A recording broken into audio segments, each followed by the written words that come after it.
الفاتحہ.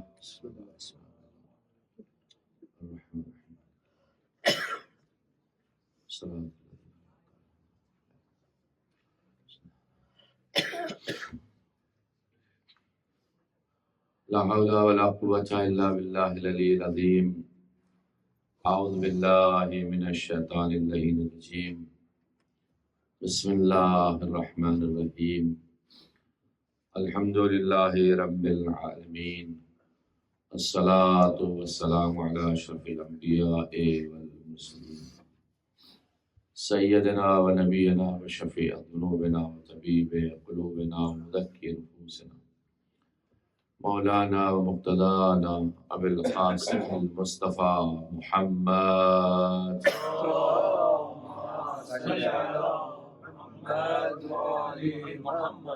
وعلى آله الطيبين الطاهرين المعصومين المظلومين الذين أذهب الله عنهم الرجس وطهرهم تطهيرا.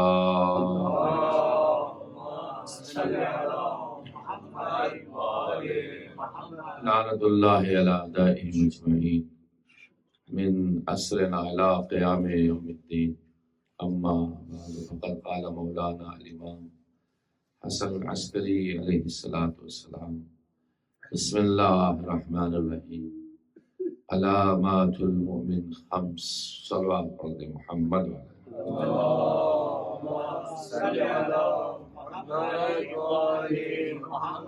اللہ کی بارگاہ میں دعا کرتا ہوں جتنے مومنین اور مومنات زیارت امام حسین علیہ السلام کے لیے گئے ہوئے پروردگار ان کی جان مال عزت آبرو ناموس کی حفاظت فرما اور ساتھ خیریت کے ان کو اپنے وطن سلامتی سے واپس پلٹا اور ہم سبھی کو یہ توفیق دے کہ ہم بھی 40 کا روزہ امام حسین علیہ السلام شہزادی جناب زینب سلام اللہ علیہ کے روزے کی زیارت کا شرف حاصل کر سکیں اور جو ہمارے مرحومین ہو چکے ہیں پروردگار ان کی مغفرت فرما.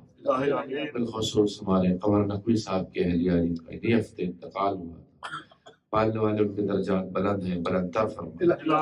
ان کے وارثین کو، ان کے بچوں کو، بچی کو، ان کے شوہر کو، پالنے والے تو صبر جمیل عطا فرما. میرے محبوب کوئی غم نہ دے سوائے غم امام حسین علیہ السلام کے. ہماری اس قلیل سی عبادت کو قبول فرما، مخلصانہ طور پر قبول فرما، آقا کے ظہور میں تعجیل فرما. 40 امام حسین علیہ السلام کی تعزیت اور تسلیت اپنے زمانے کے امام آقا امام زمانہ جل اللہ تعالیٰ فرج شریف کی خدمت پیش کرتے ہیں. پروردگار اس تعزیت کو امام کی خدمت میں قبول فرما اور زمانے کے امام سے کہتے ہیں صلی اللہ علیہ وسلم فی جدک الحسین، آپ کو بہترین عزا اللہ عطا فرمائے آپ کے جد حسین کی وجہ سے. روز 40 ہے، 40 کا دن ہے، چہلوں میں امام حسین علیہ السلام اور زائران امام حسین کی خدمت میں ہیں. امام حسین علیہ السلام کی زیارت کا ایک عظیم ثواب ہے، جیسا کہ چھٹے امام علیہ السلام ارشاد فرماتے ہیں اللہم صلی علی محمد. اگر کوئی مومن زیارت امام حسین کے لیے جاتا ہے اور اس کا ایک قدم اڑتا ہے تو اللہ اسے 1 حج کا ثواب عطا فرماتا ہے، اور جب 1 قدم رکھتا ہے زمین پر تو اللہ اسے 1 عمرے کا ثواب عطا فرماتا ہے. پھر امام معصوم ارشاد فرماتے ہیں جو انسان اپنے گھر سے نکلتا ہے اور حرم امام حسین علیہ السلام میں پہنچتا ہے، اللہ نے 70,000 فرشتوں کو قبر حسین علیہ السلام پہ بھیج رکھا ہے. وہ 24 گھنٹے جو عبادت کرتے ہیں تو ظاہر امام حسین کو اس کا ثواب ملتا ہے.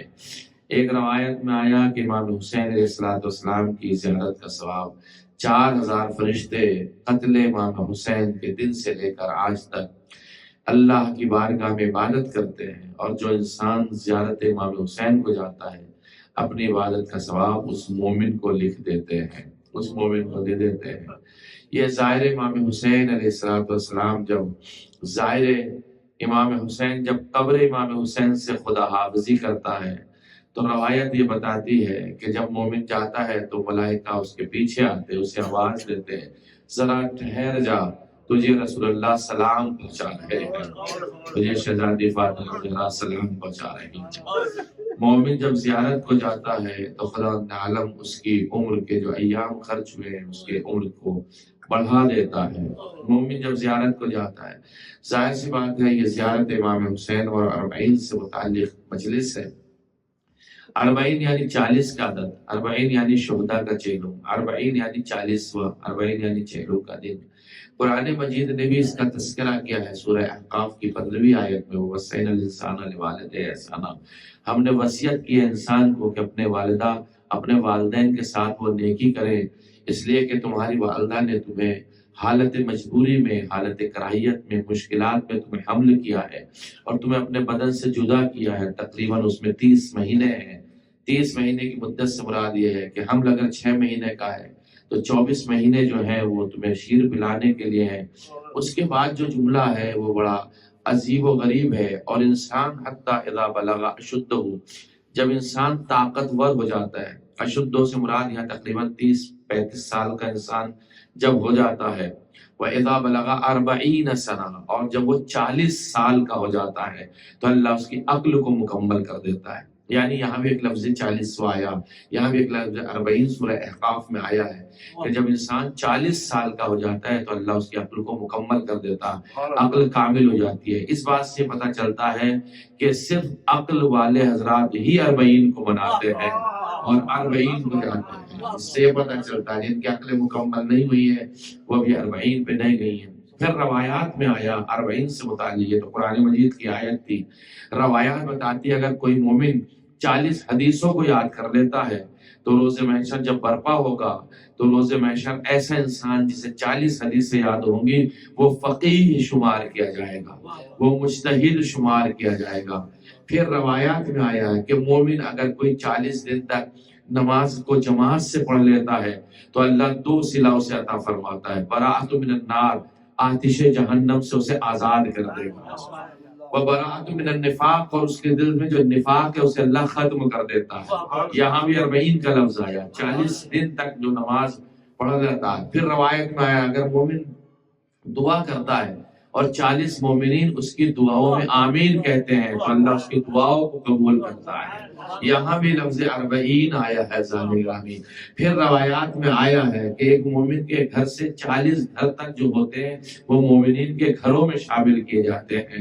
یہ 40 کا لفظ جگہ جگہ بار بار ہمارے یہاں روایات میں آیا، کہیں آیا ہے پڑوسیوں کے بارے میں، کہیں آیا ہے زیارت کے بارے میں، اور کمال کی بات ہے زیارت 40 کو ہمارے 11ویں امام علیہ السلام نے مومن کی علامت ہی قرار دے دیا۔ یعنی زیارت 40 کرنے والا شخص مومن کی علامتیں جہاں اتنی ہیں ان میں سے ایک علامت یہ ہے کہ وہ زیارت 40 کو بھی جاتا ہو۔ جہاں اتنی علامتیں بیان فرمائی گئی ہیں، ایک علامت یہ ہے کہ بسم اللہ کو زور سے پڑھتا ہو، ایک علامت یہ ہے کہ سجدگاہ پر اپنا سر رکھتا ہو یعنی سجدہ خاک شفا پہ کرتا ہو، ایک علامت یہ ہے کہ دائیں ہاتھ میں انگوٹھی پہنتا ہو، ایک علامت یہ ہے کہ بسم اللہ بلند آواز سے پڑھتا ہو، اور ایک علامت یہ ہے کہ زیارت 40 کو جاتا ہو۔ ہر معصومین نے مومن کی الگ الگ پہچان بتائی ہے۔ 8ویں امام نے الگ پہچان بتائی، 9ویں امام نے الگ پہچان بتائی، 10ویں امام نے مومن کی الگ پہچان بتائی، 11ویں امام نے مومن کی الگ پہچان بتائی، 12ویں امام نے الگ پہچان بتائی، رسول خدا نے الگ پہچان بتائی۔ کیوں ایسا ہوا؟ اس لیے کہ مومن جس زمانے میں جن چیزوں میں اسلام کے کمزور پڑ جاتا تھا تو معصومین اسے علامت ایمان رکھ دیتے۔ یہ بہت بڑا ایک فلسفہ ہے ذان گرامی معصومین علیہ السلام کا۔ جس زمانے میں مومن کو انسان اس طریقے سے اس میں کمزور پڑتا تھا تو امام علیہ السلام اسی شے کو ایمان کی علامت بتا دیتے تھے۔ 11ویں امام کا جو زمانہ تھا خلفۂ عباسی کا زمانہ تھا۔ خلفۂ عباسی کے زمانے میں 11ویں امام کا جو زمانہ گزرا امام رضا کے بعد اور امام تقی الجواد کے بعد، جیسے متوکل عباسی کا زمانہ آیا، محسن باللہ کا زمانہ آیا، معتصم باللہ کا زمانہ آیا، یہ سارے وہ خلیفہ بنی عباسی ہیں۔ ان لوگوں نے زیارت امام حسین پہ پابندی لگائی ہے۔ بالخصوص متوکل عباسی نے تو 3 کام ایسے کیے جو کائنات میں کسی نے نہ کیے ہوں گے۔ پہلا کام متوکل عباسی نے یہ کہا کہ جو بیری کا درخت تھا امام حسین کی قبر مطہر پہ، اس بیری کے درخت کو کٹوایا۔ دوسرا کام یہ کہا دجلہ کا فرات کا پانی جو ہے امام حسین علیہ السلام کی قبر کی طرف موڑا تاکہ پانی وہاں سے چل جائے گا تو قبر حسین کا پتہ نہیں ہوگا، قبر حسین مسمار ہو جائے گی اور قبر حسین ختم ہو جائے گی۔ تیسرا کام اس نے یہ کیا ہے کہ بیل بلوا، بیلوں کے ذریعے سے ہل چلانے کی کوشش کی امام حسین علیہ السلام کی قبر پر۔ یہ متوکل عباسی کا زمانہ، اور بیل جوڑ کر کے لائے گئے، ہل بھی آیا باقاعدہ تاکہ اس زمین کو کھود دیا جائے۔ لیکن قبر امام حسین علیہ السلام تک جب بیل آئے تو اس سے چند قدم پہلے رک گئے، آگے نہ بڑھے۔ متوکل نے کہی یہ بات کہ یہ بات کسی اور کو معاشرے میں مت بتانا کہ حل نہ چل سکا اور قبر امام حسین پر بیل آگے نہ بڑھے۔ اسی طریقے سے دجلہ کا فرات کا جو پانی تھا، اس پانی کو جب چلایا تو پانی چلا وہاں سے، لیکن قبر امام حسین کو چھوڑتا ہوا داہنی طرف سے بائیں طرف سے نکل گیا۔ یہ سارے معجزات امام حسین علیہ السلام کی قبر کے۔ امام حسن عسکری کے زمانے میں کیا ہوتا تھا؟ اچھا، یہ پوری ایک تفصیل طلب ہے، روایت جو میں نے آپ کی خدمت میں پیش کی ہے بڑی تفصیل طلب ہے کہ امام معصوم نے جو ارشاد فرمایا ہے کہ بسم اللہ کو زور سے پڑھنا چاہیے، مومن کی علامت ہے۔ اس کا سبب یہ ہے کہ معاویہ کے زمانے میں یہ ہوا کرتا تھا، جو بسم اللہ کو زور سے پڑھتا تھا تو معاویہ اسے سزا دیتا تھا، کہتا تھا یہ شیان حیدر کرار میں سے ہے، تو لوگ خوف میں آ گئے تھے۔ تو امام علیہ السلام نے جا کر کے، یعنی یہ زمانہ علی بن ابی طالب علیہ السلام کے زمانے سے، امام نے یہ سلسلہ جب چلتا رہا اور امام حسن عسکری کے زمانے تک پہنچا تو امام نے کہا نہیں، بسم اللہ کو زور سے پڑھا کرو تاکہ تم پہ پتہ چل جائے کہ تم شیان حیدر کرار میں ہو، تم اپنی پہچان کو بتاؤ۔ اور اسی طریقے سے امام علیہ السلام نے کہا خاک شفا پہ لوگ سجدہ نہیں کرتے تھے، چونکہ پابندیاں لگی تھی، جو سجدہ پہ سجدہ کرے گا اسے قتل کر دیا جائے گا، اسے دھمکایا جائے گا۔ امام علیہ السلام نے کہا نہیں، ڈرنا نہیں ہے، خوف میں نہیں آنا ہے، بلکہ تمہیں سجدہ پہ سجدہ کرنا تاکہ تمہاری پہچان ہو جائے کہ تم حسینی ہو اور خاک کربلا والے ہو۔ امام علیہ السلام کے زمانے میں بہت سے جو مسائل بیان کیے جاتے تھے وہ اسی لیے بیان کیے جاتے ہیں۔ امام علیہ السلام کے زمانے میں، 11 امام کے زمانے میں، لوگ امام حسین کی زیارت پہ نہیں جاتے تھے۔ جب زیارت پہ نہیں جاتے تھے لوگ، امام پوچھتے تھے کیوں نہیں گئے؟ کہ مولا خوف ہوتا ہے، خلیفہ عباسی قتل کر دیتا، 2 جاتے 1 کو ختم کر دیتا، 3 جاتے تو 2 کو مار دیتا، ماں باپ جاتے تو بیٹے کو قتل کر دیتا۔ امام نے کہا جو زیارت الاربعین کو جائے گا وہ ایمان کی علامت ہے، مومن کی علامت ہے۔ جب لوگوں نے سنا ایمان کی علامت ہے تو انہوں نے یہ پرواہ نہیں کی کہ ہمارا قتل ہو جائے گا، یہ پرواہ نہیں کی کہ ہم مار دیے جائیں گے۔ امام علیہ السلام کی زیارت میں جاتے۔ ایک امام چھٹے امام ارشاد فرماتے ہیں اپنے راوی سے، امام کہتے ہیں کہ تم نے اب تک کتنے حج کیے ہیں؟ راوی کہتا مولا 19 حج میں کر چکا ہوں۔ مولا آواز دیتے تم اگر 2 حج اور کر لو اور تمہارے 21 حج ہو جائے تو تمہیں ایک زیارت حسین کا ثواب مل جائے گا۔ ملاحظہ نہیں کیا آپ نے جملے کو، پر روایت دیکھیے، ملاحظہ فرمائیے۔ امام نے کہا تمہارے 21 حج جب ہو جائیں گے تمہیں ایک زیارت حسین کا ثواب مل جائے گا، یعنی تمہارے 21 حج ایک طرف ہے، زیارت حسین کا ثواب ایک طرف ہے۔ کتنا بڑا مرتبہ ہے یہ 40 کی زیارت کو جانے کا، یہ امام علیہ السلام کی روایت ہے۔ امام علیہ السلام ارشاد فرماتے کہ جب قیامت برپا ہوگی اور لوگوں سے حساب کتاب ہوگا، لائن میں کھڑے ہوں گے لوگ، حساب کتاب کی صفوں میں کھڑے ہوں گے، کیو کے اندر کھڑے ہوں گے، حساب کتاب ہو رہا ہوگا، تو ایک فرشتہ نازل ہوگا۔ جب وہ فرشتہ نازل ہوگا تو وہ آواز دے گا، کیا آواز دے گا؟ کہ جو زائر امام حسین ہے وہ اس لائن سے آ جائے۔ زائر امام حسین علیہ السلام کو 40 سال پہلے دوسرے لوگوں سے جنت میں داخل کیا جائے گا۔ 40 سال پہلے زائر امام حسین جنت میں داخل کیا جائے گا۔ یہ امام حسین علیہ السلام کی زیارت کا شرف ہے ذات گرامی، جو زیارت الاربعین کے اعتبار سے آپ کی خدمت پیش کرو۔ آج 40 کا دن ہے نا، 40ویں کا دن ہے، تو بہت زیادہ روایات ہماری 40 کی آئی ہیں زیارت 40 سے متعلق۔ بالخصوص اتنی روایات آپ کو عاشور کے متعلق نہیں ملیں گی زیارت پہ جانے میں جتنی زیارت 40 سے جائے گی۔ اور ہو سکتا ہے یہ شرف اس لیے ہو معصومین کی نگاہ میں کہ سب سے پہلی خواتین میں اگر کوئی ظاہرہ ہے تو وہ جناب زینب سلام اللہ علیہا ہے۔ عزیزوں، یہ جو روایات ہیں، ابھی میں نہیں چاہ رہا تھا کہ میں اس طرف جاؤں، لیکن یہ جو روایات پیش کی جا رہی ہیں، روایات میں ملتا ہے کہ جناب جابر ابن عبداللہ الانصاری جب زیارت امام حسین کے لیے گئے تو اپنے صحابی کے اپنے غلام کے ساتھ، عطیہ ابن سعید کے ساتھ میں گئے اور خود نابینا ہو چکے تھے۔ عطیہ سے کہتے بتا دجلہ کا فرات کا میں پہلے غسل کروں گا. سب سے پہلا غسل اگر اصحاب میں کسی نے کیا ہے وہ تو جابر ابن عبداللہ الانصاری نے کیا ہے. انہوں نے غسل کیا ہے فرات میں جا کر کے.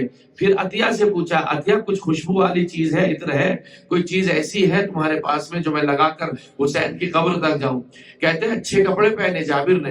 کپڑے پہننے کے بعد عطیہ سے عطر لیا. عطر لگانے کے بعد حسین کی قبر پر گئے.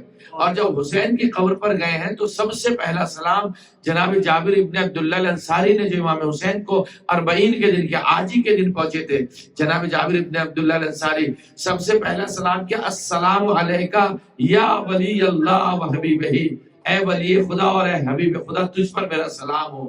یہ سلام کرنا ایک صحابی کا امام کو اتنا پسند آیا کہ صفوان کو امام جابر صادق علیہ السلام نے جب زیارت 40 تعلیم فرمائی ہے تو جو جابر نے پہلا لفظ زیارت 40 کا کہا تھا وہی لفظ زیارت 40 میں امام جابر صادق علیہ السلام نے رکھا ہے. اتنا عظیم واقعہ, اتنا عظیم واقعہ 40 کا ہے. یعنی سب سے پہلے صحابی جو ہیں وہ کون ہے؟ جناب جابر ابن عبداللہ الانصاری ہے, جو امام حسین علیہ السلام کی زیارت پہ گئے ہیں. تو اتنا بڑا ایک دن ہے آج کا جو انسان کو پاکیزگی کی طرف لے جاتا ہے, انسان کو گناہوں سے نکال کر جو ہے ثواب کی طرف لے جاتا ہے. چھٹے امام ارشاد فرماتے ہیں زیارت امام حسین کا فائدہ سمجھتے ہو کتنا ہے؟ زیارت امام حسین علیہ السلام کا فائدہ یہ ہے کہ جو انسان زیارت امام حسین علیہ السلام کو جاتا ہے, جتنی چیزوں کا سایہ اس کے اوپر پڑتا ہے وہ سارے کے سارے استغفار کرتے ظاہر امام حسین کے لیے. اور سورج کا سایہ جن جن چیزوں کے اوپر شیڈ سایہ جتنا سورج کا پڑتا ہے ظاہر امام حسین علیہ السلام پہ, اتنے اس کے گناہ اللہ ختم کر دیتا. اور گناہ اس کے اس طریقے سے ختم کرتا جیسے آگ جو ہے وہ سوکھی لکڑیوں کو ختم کر جاتی ہے. کہتے ہیں کہ ظاہر امام حسین علیہ السلام میں جو زیارت امام حسین علیہ السلام کو جاتا ہے تو جب زیارت سے وہ پلٹتا ہے تو اس طریقے سے اسے ایک ندا آتی ہے, ذرا اور ٹہر جا اللہ تجھے سلام بھیج رہا ہے. ایک روایت میں اور آیا, وہ بڑا تعجب ہے مجھے اس روایت کے اوپر. کہتے ہیں امام معصوم ارشاد فرماتے ہیں, امام فرماتے ہیں جو ظاہر امام حسین ہے زیارت امام حسین علیہ السلام کے لیے جاتا ہے اور بالخصوص 40 کی زیارت کے لیے جو جاتا ہے تو وہ زیارت حسین کے لیے نہیں جاتا. امام کا جملہ, وہ زیارت حسین کے لیے نہیں جاتا ہے جو زیارت 40 پہ جاتا ہے, بلکہ زیارت حسین کا ثواب اتنا جیسے زیارت خدا کی ہو کسی نے, زیارت پروردگار کی ہو کسی نے, یعنی زیارت اللہ کی ہو کسی نے. یعنی اتنا عظیم ثواب ہے زیارت امام حسین علیہ السلام کا.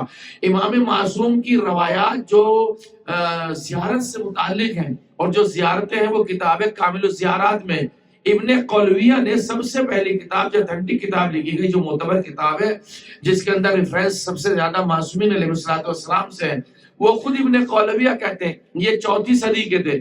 یعنی جب غیبت صغریٰ کا زمانہ چل رہا تھا امام علیہ السلام کا, تیسری غیبت کا جب 4تھی سٹارٹ ہو گئی تھی, اس زمانے کے ابن قلویہ کہتے ہیں میں نے معصومین علیہ السلام سے زیارات کو اکٹھا کیا, کون کون سی زیارات معتبر ہے, کون کون سی غیر معتبر ہے, اور اپنی کتاب کامل الزیارات میں, ایک ہمارے یہاں سب سے زیادہ اہم کتاب کامل الزیارات ہے. کامل الزیارات آج کی کتاب نہیں, 1100 سال پرانی کتاب ہے ہمارے پاس. وہ کہتے ہیں جتنی روایات زیارات سے متعلق ہمارے پاس میں معتبر روایات تھی وہ ساری کی ساری معتبر روایات کو میں نے کتاب کامل الزیارات میں لکھا ہے. اس کامل الزیارات میں امام حسین علیہ السلام کی زیارت کے لیے ملتا ہے کہ انسان جب زیارت امام حسین کے لیے جاتا ہے تو اسے 1000 حج کا ثواب ملتا, 1000 عمرہ کرنے کا ثواب ملتا, 1000 غلاموں کو راہ خدا میں آزاد کرنے کا ثواب ملتا, 1000 جہاد میں جانے کا اس کو ثواب ملتا. جو زیارت امام حسین کو معرفت کے ساتھ میں زیارت کرتا ہے, اگر وہ بندہ خدا نخواستہ مریض ہو جائے تو اللہ کے ملائکہ اس کی عیادت کو آتے ہیں, اور اگر خدا نخواستہ ایسا انسان دنیا سے رخصت ہو جائے تو 70,000 ملائکہ اس کے جنازے میں شریک ہوتے ہیں. یہ زیارت امام حسین علیہ السلام کا ثواب ہے. زیارت امام حسین علیہ السلام کے لیے ملتا ہے 40 کے دن. اگر کوئی مومن زیارت امام حسین علیہ السلام کو جاتا تو رسول اللہ اسے سلام بھیجتے ہیں, حضرت فاطمہ زہرا سلام اللہ علیہا اسے سلام بھیجتے ہیں, اور اتنے عظیم ثوابات ثواب زیارت امام حسین علیہ السلام کے بتائے گئے. کیوں نہ اتنا عظیم ثواب ہو؟ اس لیے کہ کائنات میں سب سے بڑی قربانی امام حسین علیہ السلام نے دی ہے. جب امام حسین علیہ السلام نے سب سے بڑی قربانی دی ہے ائمہ اہل بیت علیہ السلام میں، اور اس کائنات کے اندر سب سے عظیم قربانی جو دی ہے وہ امام حسین نے دی ہے، تو اللہ نے بھی سب سے عظیم صلہ امام حسین علیہ السلام کو عطا فرمایا ہے. جتنی بڑی قربانی ہے صلہ اللہ نے، جزا اللہ نے اتنی ہی بڑی امام حسین کو دی ہے. اللہ نے سب سے بڑا صلہ امام حسین کو یہ دیا ہے کہ ہم نے نسل امامت کو تیرے صلب میں رکھا ہے، اب قیامت تک نسل امامت باقی رہے گی. یہ تیرا صلہ ہے حسین ابن علی، تو نے ہمارے دین پہ قربانی دی ہے. امام حسین علیہ السلام کو اتنا بڑا صلہ کہ تیری نسل کے اندر، تیرے صلب کے اندر ہم نے نسل امامت کو رکھا. اس سے بڑا اور کیا صلہ ہو سکتا؟ اور اسی کی نسل سے آج تک امام زمانہ جل اللہ تعالی فرج و شریف زندہ ہیں، باحیات ہیں، پردے میں رہ کر بھی وہی ہدایت کا کام کر رہے ہیں. جیسے بادلوں کے پیچھے رہ کر سورج اپنا کام کرتا ہے اور دن چمکتا ہے، اسی طریقے سے امام کی ہدایت آج تک جاری ہے. یہ کس کی وجہ سے؟ امام حسین علیہ السلام کی قربانی ہے. دوسری فضیلت امام حسین علیہ السلام کو دی ہے، حسین تیری قبر کی مٹی میں اللہ نے شفا رکھی ہے اور اسے کھانا جائز قرار دیا. کسی اور کی قبر کی مٹی کو کھانا جائز نہیں ہے، صرف یہ امام حسین علیہ السلام کی قبر کی مٹی ہے جس میں اللہ نے شفا رکھی ہے. اور حضرات گرامی تیسری چیز جو امام حسین کو اتنا بڑا عظیم صلہ دیا گیا ہے، اے حسین تیرے گنبد کے نیچے جو دعا مانگی جائے گی وہ دعا قبول ہوگی. اور اے حسین جو زائر حسین تیری زیارت کرنے کے لیے آئے گا، جتنے دن اس کی زیارت میں لگیں گے ہم اس کی زندگی کو اتنا بڑھا دیں گے. کتنا بڑا صلہ امام حسین علیہ السلام نے دیا. پہلی روایت جابر بن عبداللہ الانصاری کی، دوسری روایت خود جناب زینب سلام اللہ علیہا کی ہے کہ جب شہزادی کربلا میں پہنچی ہیں تو وہ 40 کا دن تھا، 40 کا دن تھا. اور جب وہاں سے آپ نکلی ہیں شام سے، اب یہ بڑی تفصیل طلب ہے سزانے گرامی، میری شہزادی جب شام سے نکلی ہیں اور یزید نے یہ اعلان کرایا کہ ہم جتنے اسیر ہیں ان کو رہا کرتے ہیں، آزاد کرتے ہیں، قیدیوں کو آزاد کیا جائے، تو اس نے امام سجاد علیہ السلام کو بلایا اور امام سجاد سے کہا قیدی ہم تمہیں آزاد کر رہے ہیں، بتاؤ تمہارے مطالبات کیا ہیں. امام سجاد کہتے ہیں کہ میں اپنی پھوپھی زینب سے پوچھ کے آتا ہوں ہمارے مطالبات کیا ہیں. یہاں بھی حفظ مراتب دیکھیے، شہزادی جناب زینب سلام اللہ علیہا کا ایثار اور قربانی دیکھیے. میں ایک جملہ شہزادی کی فضیلت میں پڑھوں. عزیزان گرامی، احسان الگ ہے، ایثار الگ ہے، سخاوت الگ ہے، ایثار الگ ہے، انفاق الگ ہے، ایثار الگ ہے. انفاق کسے کہتے؟ آپ کے پاس میں ایک روٹی ہے، آپ نے آدھی مجھے کھانے کے لیے دے دی، آپ نے آدھی خود کھا لی، یہ انفاق کے دائرے میں آتا. ایثار کسے کہتے ہیں؟ آپ کے پاس ایک روٹی ہے، آپ خود بھوکے رہے، آپ نے پوری روٹی مجھے دے دی. یہ تھی مالکن حضرت زینب سلام اللہ علیہا کی صفت، ایثار والی صفت تھی. شہزادی کی 55 صفات تو ایسی ہیں، شہزادی جناب زینب سلام اللہ علیہا کی کسی دوسرے میں نہیں پائے جائیں گی. اگر دیکھا جائے صدیقہ صغریٰ جناب زینب سلام اللہ علیہا، عقیلہ بنی ہاشم جناب زینب سلام اللہ علیہا ہیں. آپ عصمت صغریٰ جناب زینب سلام اللہ علیہا، راضی بالقدر والقضاء جناب زینب ہے، امینت اللہ جناب زینب ہے، حبیبت اللہ حبیبت رسول اللہ جناب زینب ہے. کبھی حبیبت اللہ بنی ہے آپ، کبھی عصمت صغریٰ بنی ہے آپ، کبھی قرۃ عین المجتبیٰ بنی ہے آپ، کبھی امام حسن کے لیے مکارم اخلاق حسنیہ بنی ہے آپ، کبھی مصائب حسنیہ بنی ہے، حسینیہ بنی ہے آپ. عالم غیر معلمہ آپ ہیں، فہم غیر مفہمہ آپ ہیں، صالحہ آپ ہیں، عابدہ آپ ہیں، عالمہ آپ ہیں، ساجدہ آپ ہیں، صادقہ آپ ہیں، کاظمہ آپ ہیں، تقیہ آپ ہیں، نقیہ آپ ہیں، عسکریہ آپ ہیں، ہادیہ آپ ہیں، مہدیہ آپ ہیں. یہ سارے وہ صفات ہیں جو جناب زینب سلام اللہ علیہا میں پائے جاتے ہیں. کسی معمولی شخصیت کا نام نہیں ہے جناب زینب سلام اللہ علیہا، بڑی عظیم مرتبے کی ہیں. ایثار ایسا تھا، اگر اپنے لیے کھانا آتا تھا تو بچوں کو دے دیتی تھی، اپنے لیے پانی آتا تھا تو بچوں کو دیتی تھی. یہ ایثار ہے شہزادی کا. امام سجاد نے پوچھا میں اپنی پھوپھی اماں سے پوچھ کے آتا ہوں. آئے شہزادی کے پاس، پھوپھی اماں یزید ہمیں آزاد کر رہا ہے، کہنا تمہارے مطالبات قبول کیے جائیں گے، کیا تمہارے مطالبات ہیں؟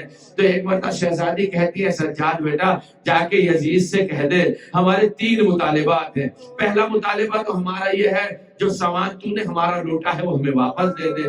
دوسرا مطالبہ یہ ہے ہم مدینے جا رہے ہیں، کسی محرم کو ہمارے ساتھ میں کر دے، یعنی اشارہ تھا سجاد بھی ہمارے ساتھ میں جائے۔ تیسرا مطالبہ یہ ہے جب سے میرا ماجایا مارا گیا ہے میں نے جی بھر کے ماتم نہیں کیا، ایک حجرہ ایسا خالی کرا دے جس میں جی بھر کے ماتم کر سکوں۔ سجاد گئے ہیں، سجاد گئے ہیں سردارو، یزید کے قریب پہنچے ہیں، کہتے ہیں کہ فرماتے ہیں یزید میری پھوپھی نے 3 مطالبے کیے۔ پہلا مطالبہ تو یہ ہے جو ہمارا سامان لوٹا گیا وہ ہمیں واپس دے دے، دوسرا مطالبہ یہ ہے حجرہ خالی کرا دے، تیسرا مطالبہ یہ کسی محرم کو بھیج دے۔ تو یزید کہتا محرم میں تم چلے جاؤ اور وہ حجرے کے لیے میں حجرہ خالی کرا دیتا ہوں، لیکن اے سجاد اپنی پھوپھی سے جا کے کہنا میں لوٹا ہوا سامان کیسے واپس دے دوں، اس لیے کہ کوئی حسین کا ماما لے گیا، کوئی حسین کی ہوا لے گیا، کوئی حسین کی قبا لے گیا، کسی کو کچھ نہ ملا تو حسین کی انگوٹھی لے گیا۔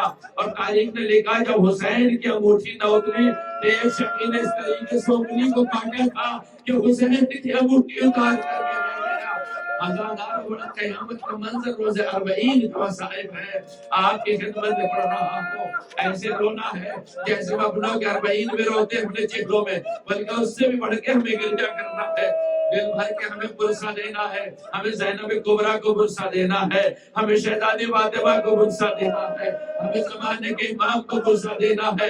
آپ کی آوازیں بلند ہو گئی، آپ کے مجلس صدا ہو گیا، لیکن عزاداروں ذرا سنو تو صحیح۔ ایک بار یزید کہتا ہے میں کیسے سامان واپس کر دوں، لیکن ہاں تھوڑا سا سامان میرے پاس ہے۔ یزید نے ایک مرتبہ اس سامان کی گٹھری منگائی، سید سجاد کے سپرد کری، سید سجاد خرامہ خرامہ لے کر کے چلے۔ ایک مرتبہ بھوبی زینب کے قریب پہنچے، آواز دیا بھوبی اماں یہ یزید نے سامان واپس کرایا ہے۔ اب جناب زینب نے وہ حجرہ تیار کیا، شام کی عورتوں کو بلایا، اپنی بیویوں کو اٹھایا، سب کو بلا کر کے ایک مرتبہ جناب زینب نے اس گٹھری کو کھولا۔ سب سے پہلے اس کے اندر ایک چادر نکلی جو ام کلثوم کی چادر تھی، آواز دیا بہن لے تیری چادر آ گئی۔ پھر ایک اور چادر کو اٹھایا، اس میں ام لیلہ کی چادر تھی، آواز دیا ام لیلہ بھابی آپ کی چادر آ گئی ہے، لے آپ چادر لے لیجئے۔ ایک اور چادر کو اٹھایا، کہا بھابی رواب آپ کی چادر آ گئی ہے، آپ اپنی چادر لے لیجئے۔ ایک اور چادر کو اٹھایا تو دیکھا یہ وہی چادر ہے جو شبر ملعون نے لوگ کے نیزہ سے ہٹائی تھی، یہ زینب کی چادر تھی۔ جب زینب کی چادر زینب نے نہ دی تھی، عزاداروں میں سے زیادہ ہو کے مسائل پڑھو، آپ کی خدمت میں ذرا ملاحظہ کیجئے میرے ساتھ، زینب نے چادر سب کو تقسیم کر دی، آخر میں چھوٹی سی چادر آئی، ایک چھوٹی سی چادر آئی، زینب نے چادر کو اٹھایا، ایک مرتبہ کھڑی ہوئی، قبر سکینہ پہ پہنچی، آواز جائے میری لاڈلی، میری لگتے جگہ تیری چادر آ گئی۔ تو روزانہ پوچھا کرتی تھی خوبی اماں مدینے کب جائیں گے، اٹھ میری لاد اٹھو ہم مدینے جا رہے ہیں۔ سجاد نے بازو پکڑا، خوبی اماں کو لے کر کے آئے، اسی حجرے میں آئے، عزادار و چادریں تقسیم ہو چکی، اب کچھ سرحائے شہداء تھے۔ تاریخ یہی تو بتاتی ہے نا، سرحائے شہداء کو بھی واپس کیا ہے۔ جیسے جیسے سرحائے شہداء آتے رہے زینب سب کا مرثیہ پڑھتی رہی۔ ایک بار تو اصغر کا سر آیا، زینب نے اصغر کے مسائل پڑھے، اس کے بعد قاسم کا سر آیا، قاسم کے مسائل پڑھے، آواز ام فرما بھابی لو قاسم کا سر آ گیا۔ ایک مرتبہ عزادارو جیسے ہی علی اکبر کا سر آیا، میری شہزادی نے مسائل پڑھنا شروع کیے۔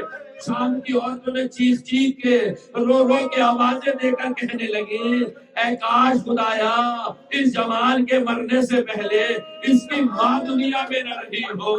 اللہ اکبر۔ اتنے میں ام لیلہ نے ان بیویوں کی طرف دیکھا، ام لیلہ کہتی بیویوں تمہیں اس کی ماں سے کیا دشمنی ہے؟ بیویاں کہتی شام کی عورتیں ہیں، عیسائی عورتیں ہیں، یہودی عورتیں ہیں۔ وہ کہتی ہے چاند سا چہرہ ہم نہیں دیکھ پا رہے ہیں، اس کی ماں نے کیسے دیکھا ہوگا؟ ام لیلہ آواز دیتی یہ میرا لال علی اکبر ہے، میرے سامنے ذبح کیا گیا۔ جزاکم اللہ خیر جزا۔ پھر میرے آقا غازی کا سر آیا، عباس کا سر آیا، زینب تڑپ گئی، ہائے میرے بھیا کا سر آیا، عباس کے مسائل پڑھے، عزاداروں جو اور سر آئے ان کی کیفیت الگ تھی، عباس کے سر کی کیفیت الگ تھی، عباس کے سر پہ جگہ جگہ زخم پائے جا رہے تھے، کسی نے یہی تو پوچھا تھا عباس کے سر پہ اتنے زخم کیوں تھے، کہ عباس کا سر نو کے نیزہ پہ نہیں ٹھہرتا تھا، گھوڑے کی گردن میں باندھا گیا تھا، جتنا جتنا گھوڑا چلتا تھا عباس کے آزادار گھوڑے کے قدم عباس کے سر پر لگتے جاتے تھے، عباس کا سر آیا، آواز جب کون ہے جو عباس کا سر لے گا، ام کلثوم آگے بڑی بہن، عباس کا سر مجھے دے دو، سر آتے گئے، آخر میں سر حسین آیا، میری شہزادی بس عزاداروں پڑھ ہی رہی تھی، ایک مرتبہ جیسے حسین کا سر دیکھا تڑپ گئی، زینب بھیا تیری امانت اسی زندان شام میں ہے، عزادار ایک جملہ اور پڑھنے کا دل چاہ رہا ہے، جب اون و محمد کے سر آئے، زینب نے اون و محمد کا مرثیہ تو بڑا ہے لیکن سروں کو آگے نہیں لیا، تو ایک بٹا شام کی عورتوں نے کہا ارے تو معصوم بچوں کی کیا کوئی ماں نہیں ہے، زینب نے آواز بی بی ایسا نہ کہو، ان کی ماں زینب ہے، کبھی بھی سر کیوں نہیں لیتی، کہ میں اپنے ماجا حسین کا سر لوں گی، جزاکم اللہ خیرن جزا، لو عزادارو حجرے میں ماتم ہوا، مجلس ہوئی، زینب نے مسائل پڑھے، دو تین لمحے اور پڑھ دوں، اربعین کی مناسبت سے آپ خوب گریا کر چکے ہیں، آپ کے مجلس ادا ہو گیا، اللہ اس کا ثواب آپ کے مرحومین کی روح کو احسان فرمائے، جن کے والد نے ان کے والد کو، جن کی والدہ نے ان کی والدہ کو، جن کے عزیز اقارب دنیا سے گئے، اپنے اپنے حصے کا ثواب مرحومین کو دے دیجیے گا، اپنے ساتھ بھی لے جائیے گا، عزادار جملہ پڑھو، جب شہزادی کا قافلہ تیار ہو گیا، شہزادی نے ایک مرتبہ شام کی عورتوں سے کہا اے شام کی عورتوں، اے بیویوں، جب ہم آئے تھے تو تم ہمیں نہیں پہچانتے تھے، لہذا تم نے ہماری کوئی خاطر نہیں کی، اب تو ہمیں پہچانتے ہو، آل محمد کے اسیر ہیں، ہم آل محمد کی بیٹیاں ہیں، ہم محمد مصطفیٰ کی نواسیاں ہیں، کہاں ہم پہچان دے، بیویوں بس ایک گزارش ہے، زندان شام میں اندھیرا بہت رہتا ہے، اے بیویوں جب تم اپنے اپنے بچوں کو سلا لو اور سکون ہو جائے تو ذرا زندان شام میں آکے میری سکینہ کی قبر میں ایک چراغ جلا دینا، میری سکینہ کو، جزاکم اللہ خیرن جزا، عزادارو وصیتیں پوری ہوئی، میری شہزادی مسائل پہ مسائل پڑھتے، قافلہ چلتا جاتا ہے، اب قافلہ ایک مرتبہ تیار ہوا اور قافلہ چلنے لگا، ساری بیویاں سوار ہو گئی، قافلہ چلنے لگا، تھوڑی ہی دور پہنچا تھا، زینب نے قافلے کو روکا، پیچھے مڑ کے دیکھا، ایک مرتبہ ام کلثوم سے کہا بھابی رباب کہاں ہے، کہ مجھے نہیں معلوم، ایک مرتبہ سید سجاد سے پوچھا بیٹا بھابی رباب کہاں ہے، کہ بھابی اماں مجھے نہیں معلوم، ایک بیوی سے پوچھ لیا، بس علی کی شیر دل بیٹی، شلی کی شیر دل بیٹی ناقے سے زمین پر آئی اور واپس جانے لگی، سجاد سے پوچھا بھابی اماں کہاں جا رہی ہے، بیٹا ذرا ٹھہر جا، اب زینب قبر سکینہ پر پہنچی، کیا دے کر ربا بیٹی کی قبر پر بیٹھی بہن کرے میری لاڈلی، تجھے میں نے زندان شام میں کھویا، اصغر کو میں نے کربلا میں کھویا، یہ تیری ماں شہزادی کہتی ہے بی بی اے بھابی چلو قافلہ تیار ہے، کہتے شہزادی مجھے یہی رہنے دے، سکینہ کو تنہا رہنے کی عادت نہیں ہے، اللہ تعالیٰ ایک جملہ سنے، ام رباب جب کہہ رہی تھی، ایک مرتبہ بوبی زینب نے کہا، ایک مرتبہ شہزادی کہتی ہے اے رباب اصغر کربلا میں آپ کرنا، جزاکم اللہ و خیر الجزا۔ بس ازادارو، میں ایک روایت پڑھنا چاہتا ہوں۔ شہزادی آ گئی، قافلہ جانے لگا، جاتے جاتے تو راہ پہ قافلہ رک گیا۔ جیسے ہی قافلہ رکا، شہزادی زینب نے پوچھا، بیٹا سید سجاد، تو نے یہاں قافلہ کیوں روکا؟ کہا پھوپھی اماں یہاں دو راہیں ہیں۔ کہا دو راہیں ہیں؟ کہا پھوپھی اماں۔ دیکھ بڑا شہزادی کہتی، بیٹے یہ دو راستے کہاں کہاں جا رہے ہیں؟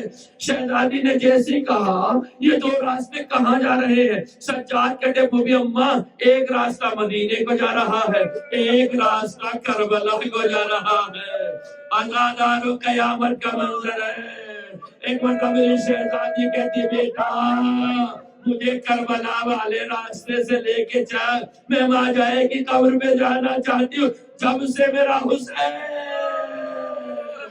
مقابلہ چلا، ادھر جابر ابن عبداللہ الانصاری قبر حسین پہ بیٹھ کے زیارت پڑھ رہے تھے۔ السلام علیکہ یا ولی اللہ و حبیب، اے ولی خدا تجھ پہ سلام، اے حبیب خدا تجھ پہ سلام۔ زیارت پڑھتے جاتے ہیں۔ ایک مرتبہ کہتے حسین آقا آپ میرے سلام کا جواب کیوں نہیں دے رہے؟ پھر خود ہی کہتے ہاں آپ میرے سلام کا جواب کیسے دو گے؟ آپ تو مقتل الاعظم ہیں نا، آپ تو بدن کے ٹکڑے ٹکڑے ہو گئے۔ جزاک اللہ آپ کیسے جواب دو؟ آپ کے بدن کے ٹکڑے ٹکڑے ہیں، آپ کا پورا بدن خون میں رنگین ہے، آپ کی شہر کے حیات کو کاٹ دیا گیا، آپ میرا جواب نہ دو گے؟ عطیہ کہتا ہے، عطیہ اپنے آقا جابر بن عبداللہ سے کہتا ہے، اے میرے آقا مجھے کوئی قافلہ نظر آ رہا ہے جو شام کی وادی سے آ رہا ہے۔ عزادارہ اتنا سننا تھا۔ جابر نے کہا مولا حسین کوئی شام کی طرف سے قافلہ آ رہا ہے۔ میرا عطیہ کہہ رہا ہے کچھ ناکیں ہیں، ناکلوں پہ محملے ہیں، اس میں پردے ہیں، اس میں کچھ بیویاں بیٹھی ہیں۔ اب تک حسین سے گفتگو کر رہے تھے، کوئی جواب نہیں آیا۔ جیسے جابر نے کہا کوئی قافلہ شام کی طرف سے آ رہا ہے، ایک مرتبہ حسین کی قبر سے آواز آئی، جابر میری قبر کو چھوڑ دے۔ یہ آج کا دن تھا 40 لے کر دے، او جابر میری قبر کو چھوڑ دے۔ جابر کہتے مولا کیا کوئی غلطی ہو گئی، کوئی گستاخی ہو گئی جو آپ کی قبر کو چھوڑ دوں؟ کہا جابر تجھے نہیں معلوم میری بہن زینب آ رہی ہے، میری بہن زینب آ رہی۔ جابر نے قبر حسین کو چھوڑا، دور جا کر کے کھڑے ہو گئے۔ زینب کی سواری بڑھتی جاتی ہے، 15 قدم دور حسین کی قبر ہے۔ یہاں زینب کی سواری پہنچی، جیسے زینب نے محمل کا پردہ ہٹایا، بھیا کی قبر پر آج مرتبہ نگاہ پڑی۔ عطادار زینب برداشت نہ کر سکی، زینب نے اپنے آپ کو ناکے سے گرایا۔ جزاک اللہ میں 40 کے مسائل پڑھ رہا ہوں۔ زینب نے اپنے آپ کو ناکے سے گرایا۔ عزاداروں کیفیت سنیں، ایک لمحے کے لیے مجھے اگر دیکھ سکتے ہو تو دیکھو، زینب جب ناکے سے گرا رہی تھی نا، اب اتنی سکت نہیں تھی، کھڑی ہو جاتی اور حسین کی قبر پہ جاتی۔ زینب کوڑیوں کی بل چلی، گھٹنوں کے بل چلی، قبر حسین پہ پہنچی، ایک مرتبہ اپنے آپ کو گرایا، بھیا تیری بہن زینب آئی ہے، اے بھیا چادر چھین لی گئی، بازوؤں میں رسل بنی، بھیا مجھے معاف کر دینا، تیری سکینہ زندہ شام میں ہے۔ عزادار آخری جملہ سنے، سجاد نے زینب کو اٹھایا، زینب کہتی ہے میرے لال سجاد مجھے میرے بھیا عباس کی قبر پہ لے جا، مجھے میرے بھیا عباس کی قبر پہ لے چل۔ سجاد نے زینب کا ہاتھ پکڑا، عباس کی قبر چند قدم دور تھی، وہاں لے جا کر چھوڑا۔ ایک مرتبہ زینب نے قبر عباس کو دیکھا، آواز دیتی بیٹا میں نے تجھ سے عباس کی قبر کو کہا ہے، کسی بچے کی قبر کو نہیں کہا۔ قیامت ہو گئی، قیامت کا ملک سجاد کے پھوپھی اماں جب میں اعجاز سے دفن کرنے کے لیے آیا تھا، میں نے دیکھا تھا میرے چچا کا لاشا ٹکڑوں میں بہنا ہوا میں نے بوریا بچھایا لاشیں پاس کو جمع کیا زینب قبر عباس پہ گری فضا کہتی ہے میں نے دیکھا عالم غش میں زینب کہتی تھی بھیا میری چادر تو نہ بچ سکے لیکن تیرا عالم آئے بھیا آ گئی چہلم کے دن زینب کربلا میں پہنچی